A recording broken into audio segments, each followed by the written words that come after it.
नमस्कार, पेश है इस हफ्ते का मुकाबला में विज्ञान प्रकाश। दो बातों पर इस कार्यक्रम को आधारित करने की मैं कोशिश करूंगा। बजट के बाद मैंने अपने कार्यक्रम में एक बात ढूंढने की कोशिश की कि चिदम्बरम साहब की ये आंकड़ों और भाषा की जादूगरी से क्या वाकई कांग्रेस पार्टी को आने वाले समय में वोट हासिल हो सकते हैं। प्री इलेक्शन परिस्थितियों का ये बजट है। दूसरा पॉइंट ये है कि जो बड़ा फ्लैगशिप एजेंडाज थे, जैसे कि पिछली बार कहा गया कि जब कर्ज माफ हुआ किसानों का तो कांग्रेस को उससे बहुत फायदा हुआ, क्या वो फ्लैगशिप एजेंडा भले ही वो ग्रामीण क्षेत्र से जुड़ा हो, रूरल डेवलपमेंट से जुड़ा हो, या वो फूड सिक्योरिटी, हर घर में अनाज पहुंचने की बात से जुड़ा हो, क्या इसको वाकई कांग्रेस अचीव कर पाएगी। मध्य वर्ग जो है, जो एक बहुत बड़ा ना सिर्फ वोटर है आज की तारीख में, युवा उसमें जुड़ा हुआ है, क्या इनको अपने आर्थिक फैसलों के जरिए कांग्रेस की सरकार आकर्षित कर सकती है। कुछ बहुत ही बुनियादी मसले इस बजट से, जिस पर हम आज इस कार्यक्रम में चर्चा करेंगे। टैक्स को भी हम कोशिश करेंगे समझने की, हालांकि उसमें कोई बड़ी तब्दीली नहीं है एक खास वर्ग को छोड़कर। जो पैनल आज मौजूद है ये जानकार लोगों का है, ये बारीकियों को, नुआंसेस को समझते हैं। हम सबसे पहले फूड सिक्योरिटी के मसले पर आएंगे। मैं आपको अपने पैनल से मिलाता हूं। मेरे साथ डीएस रावत साहब मौजूद हैं, जो कि सेक्रेटरी जनरल हैं एसोचैम के। कुलदीप कुमार जी मौजूद हैं, जो कि डायरेक्टर है पर्सनल टैक्सेस पीडब्ल्यूसी के। अजय दुआ साहब मौजूद हैं, जो कि फॉर्मर सेक्रेटरी हैं ministry of industry and commerce के। मेरे साथ पहले रह चुके हैं इस कार्यक्रम में। अमिताभ सिन्हा है, नेशनल एग्जीक्यूटिव मेंबर है भारतीय जनता पार्टी के, उसके इंटेलेक्चुअल सेल को हेड करते हैं। वीके सूरी साहब हैं, जो कि बैंकिंग के और फाइनेंशियल एक्सपर्ट हैं।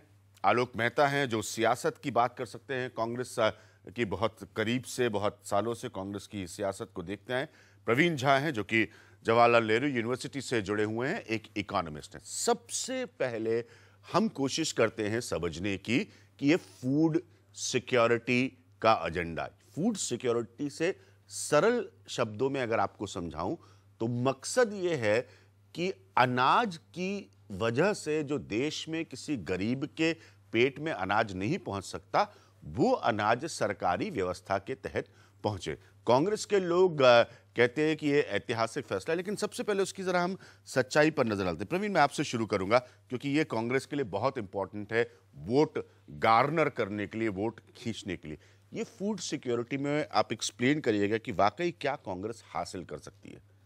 देखिए, बजट के माध्यम से अभी तक कुछ किया नहीं गया है। कुछ नहीं किया गया, कुछ नहीं किया गया है। अगर हम देखें कि 2012-13 में जो एक एलोकेशन था फूड सब्सिडी के लिए, वो था 75,000 करोड़।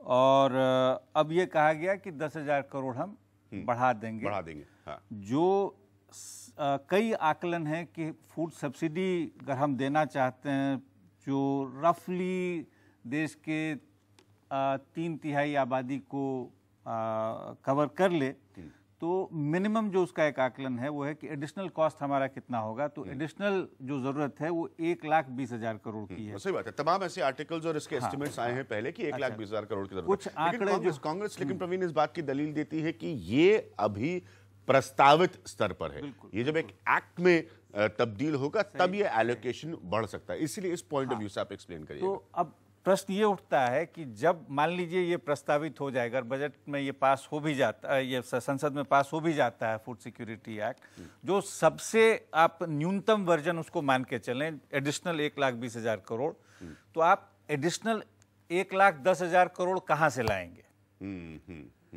आपको कम से कम उतना जो है करना होगा। कुछ और अनुमान है जिसके आधार पे आपको कम से कम 1.5 लाख करोड़ बढ़ाना चाहिए, और कई सारे आंकड़े हैं जैसा हम लोग चर्चा कर रहे थे।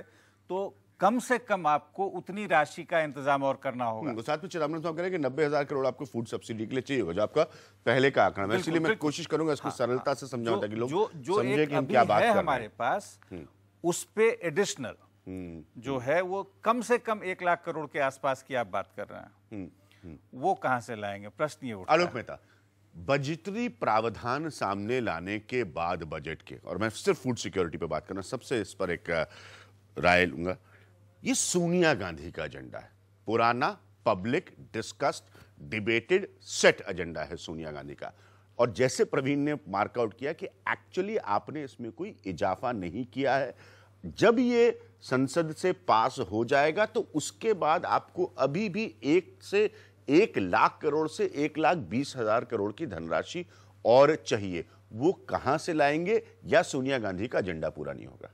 अभिज्ञान जी बिल्कुल, जैसे आप कहते हैं डंडी मारना, माने दिखाने के लिए कि राष्ट्रीय सलाहकार परिषद जो सोनिया गांधी का एजेंडा है।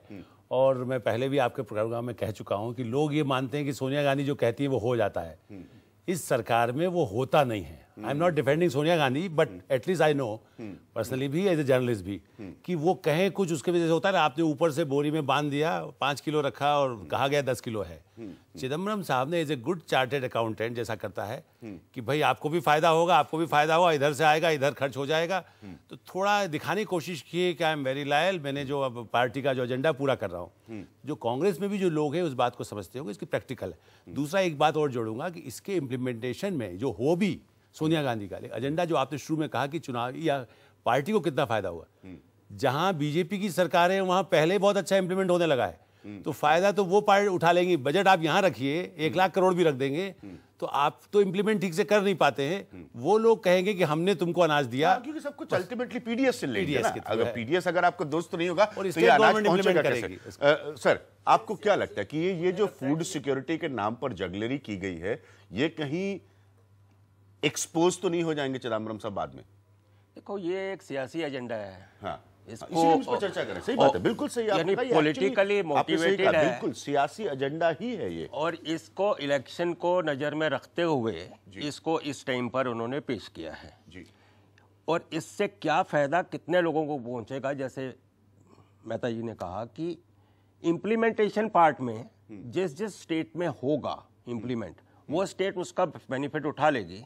और यहाँ हम ब्रेन बहुत अच्छे हैं, इम्प्लीमेंटेशन पार्ट में हम लैक करते हैं, तो वहां पर इसकी दिक्कत, जो ऑपरेशनल दिक्कत आएंगी, उनका अभी चर्चा नहीं किया जा रहा है। सर, इम्प्लीमेंटेशन पार्ट तो एक दूसरा चरण हो गया। सेकंड, पहले तो ये चीज तो ये कि एक- जब ये अगर संसद से पास होता है तो उसके बाद जो आपको एडिशनल पैसा चाहिए, जो बहुत बड़ी रकम है। We are concerned for the people. हम 2/3 लोगों के लिए कंसर्न्ड है और उनके लिए ये चीजें कर रहे हैं ताकि वोट बैंक को अभी से तैयार किया जा सके।